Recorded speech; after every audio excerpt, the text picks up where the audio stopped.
રાજકારણમાં ચારે બાજુ આંકડા જ આંકડા છે, એવો ઘોંઘાટ.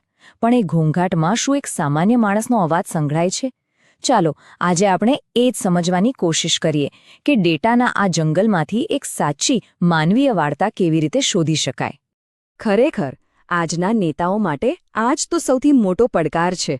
જ્યારે સામે લાખો મતદારોના આંકડા હોય તો પછી એક વ્યક્તિની તકલીફને કેવી રીતે સમજવી?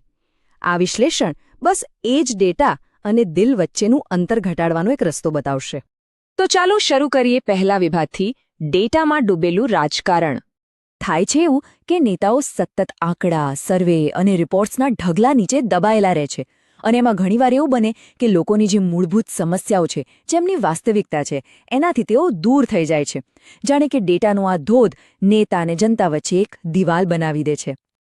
આ વાતને વધુ સારી રીતે સમજવા માટે ચાલો એક નક્કર ઉદાહરણ લઈએ, ગુજરાતનું મહેસાણા. તો આ છે મહેસાણા. 1990થી આ મત વિસ્તાર ભારતીય જનતા પાર્ટીનો ગઢ રહ્યું છે. હવે આનો સીધો અર્થ એ છે કે અહીંયા કોઈપણ રાજકીય ફેરફાર લાવવો હોય તો ખૂબ ઊંડી સમજણ જોઈએ. કોઈ પણ નેતાને સૌથી પહેલાં આવા જ આંકડા મળે છે. જો લગભગ 3.5 લાખ મતદારો છે, પણ મતદાન કેટલું? માંડ 63%. 75% વસ્તી ગામડામાં રહે છે, અને સૌથી મોટી સળગતી સમસ્યા પાણી. સમજો, આ ખાલી આંકડા નથી, આ જમીની હકીકત છે જેની સાથે નેતાઓએ કામ કરવાનું હોય છે. હવે આ ચાર્ટ જુઓ. આ મહેસાણાનું સામાજિક ગણિત બતાવે છે. પાટીદાર અને ઓબીસી સમુદાયો અહીં નિર્ણાયક ભૂમિકામાં છે. કોઈપણ સંદેશો લોકો સુધી પહોંચાડતા પહેલા આ સમીકરણોને સમજવા ખૂબ જ જરૂરી છે, કારણ કે દરેક સમુદાયની પોતાની અલગ આશાઓ અને સમસ્યાઓ હોય છે. અને જ્યારે આપણે સમુદાયોની વાત કરીએ છીએ ત્યારે એ યાદ રાખવું જરૂરી છે કે આપણું બંધારણ દરેક વ્યક્તિની ગરિમાની વાત કરે છે. રાજકારણ એ આંકડાઓથી ઉપર લોકોની ગરિમા અને એમના અવાજને માન આપવાની વાત છે. તો પછી સવાલ એ થાય કે આ બધા જ જટિલ ડેટામાંથી એક સ્પષ્ટ અને સીધી, દિલને સ્પર્શી જાય એવી વાત કેવી રીતે બનાવવી? એના માટે એક ખાસ પદ્ધતિ છે. આ પદ્ધતિને કહેવાય છે MGR બ્લુપ્રિન્ટ. આનું કામ એકદમ સીધું સાદું છે. ડેટાને માત્ર મગજથી નહીં પણ દિલથી પણ જુઓ.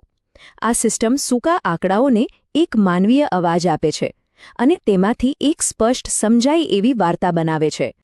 અને આ વાર્તા છે ને એ અમુક સિદ્ધાંતો પર બનેલી હોય છે, જેમ કે આંકડા ઉપર કડક પણ લોકો પ્રત્યે નરમ. એનો સીધો અર્થ છે કે સમસ્યાના મૂળ સુધી પહોંચો પણ લોકોની ગરિમાને ક્યારેય ઠેસ ન પહોંચાડો. એવી જ રીતે કોઈ વ્યક્તિ પર નહીં પણ જે ખોટી સિસ્ટમ છે એના પર હુમલો કરો. ચાલો હવે આ વિશ્લેષણના સૌથી રસપ્રદ ભાગ પર જઈએ. આપણે જોઈશું કે કેવી રીતે એક નિર્જીવ આંકડો એક જીવંત વાર્તામાં ફેરવાય છે. પહેલા અને પછીના ઉદાહરણો સાથે આખી પ્રક્રિયાને સમજીએ. આ જુઓ, આ છે એકદમ સરકારી ફાઇલ જેવો ડેટા પોઇન્ટ. મુખ્ય ચિંતા ગામડાઓમાં પાણીની અછત, 200થી વધુ ગામોમાં દુષ્કાળ સહાય યોજનાઓ અમલમાં. માહિતી તદ્દન સાચી છે, પણ શું આ વાંચીને કોઈને પ્રેરણા મળે? શું આની સાથે કોઈ ભાવના જોડાય છે? ના. અને હવે એ જ ડેટામાંથી બનેલો માનવીય અવાજ સાંભળો. ધરતી દરેક નિષ્ફળ ચોમાસાને યાદ રાખે છે. પાણીનું વચન એ જીવનનું વચન છે. જોયું કેવી રીતે એક સૂકો સરકારી આંકડો લોકોની ભાવના અને જીવન મરણના પ્રશ્ન સાથે જોડાઈ ગયો? આ છે ફરક. ચાલો એક બીજું ઉદાહરણ જોઈએ. ડેટા એક મોટો વિરોધાભાસ બતાવી રહ્યો છે. મોટા મોટા ઓટો પ્લાન્ટની વાતો થાય છે, પણ ગામડાના યુવાનોને સ્થાનિક સ્તરે નોકરીઓ જ નથી મળતી. તો પછી સવાલ એ થાય કે આ વિકાસ કોના માટે? અને તેમાંથી જે માનવીય અવાજ બને છે તે છે, નવી ફેક્ટરી એ તો માત્ર એક હેડલાઇન છે, પણ સ્થાનિક નોકરી તો એક આખા પરિવારનું ભવિષ્ય છે.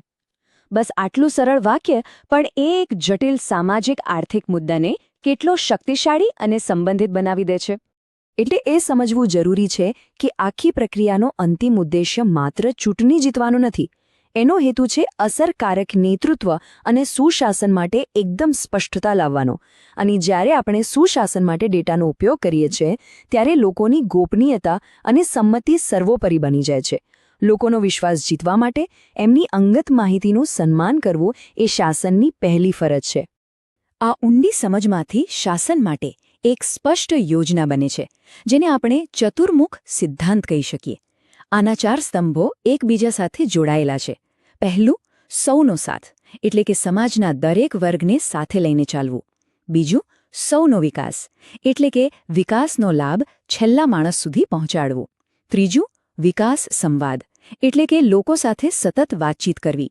અને ચોથું, પ્રગતિ સંકલ્પ એટલે કે એક મજબૂત નક્કર વચન આપવું. એટલે આ પદ્ધતિનો હેતુ માત્ર ચૂંટણી જીતવા પૂરતો મર્યાદિત નથી. તેનો સાચો હેતુ એવા નેતાઓ તૈયાર કરવાનો છે જે જાણકાર હોય, જે લોકોનું દર્દ સમજતા હોય અને જે અસરકારક રીતે કામ કરી શકે. કારણ કે સાચું નેતૃત્વ ડેટાની પાછળ છુપાયેલી માનવીય વાર્તાને સમજવાથી જ શરૂ થાય છે. અને અંતે આ સમગ્ર વિશ્લેષણનો સાર આ એક જ વાક્યમાં સમાયેલો છે: ચૂંટણી એટલે શાસન માટે ડેટા એન્જિનિયરિંગ. આ વિચાર પર થોડું મનન કરવા જેવું છે.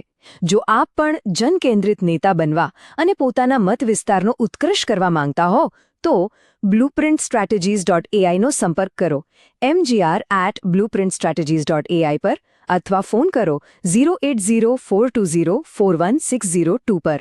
રાજનીતિથી પરે એક ઉમદા હેતુ